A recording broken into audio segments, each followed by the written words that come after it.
I'm Polly Bath, and I help schools across the country with behavior so we can get some better results academically, have a nice day, have a lot of fun in school, and maybe change some of the things that get into the way around behavior with our kids. Today, I'm going to answer one of your questions. So the question is, I'm so nice and kind to my 7th graders, but they can be so rude to me. Why is that? What do I need to do differently?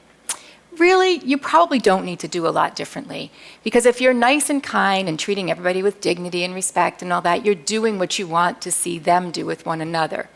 But here's the problem. For some kids, they've become much more efficient at handling negativity.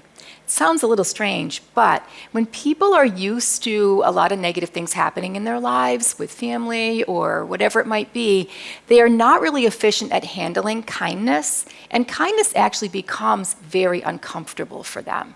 See, I don't know what to do with kind words, so I come back at you being rude, because that I'm in control of, that I can handle. The other thing to remember is that the most important thing in the age of like 7th, 8th grade, 9th grade is really thinking about the subculture. See, we're not part of their subculture, but the most important thing in their lives is their subculture, and that's their peers. So you may be dealing with two things. I'm not efficient at handling kindness. It makes me so uncomfortable that I'd rather you were mean to me.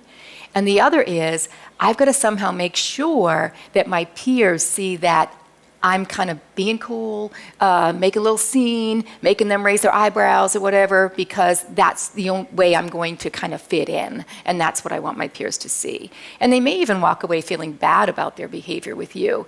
But the best thing you can do is exactly what you're doing. Be consistent. You come at me with something that's unkind, I'm coming at you with something that's kind. This isn't easy, folks. This can be really hard. But you're dealing with the developmental and possibly some learned behaviors that are behind it. The more we consistently kind of turn the tables on you, the more comfortable you can be at accepting kindness. And you can realize that these adults are going to be here for you no matter what, and they're going to be kind no matter what, because that's what a lot of our kids need in middle school. Thanks for watching today. And if you have questions that you might like to see answered in future videos, put those in the comments below.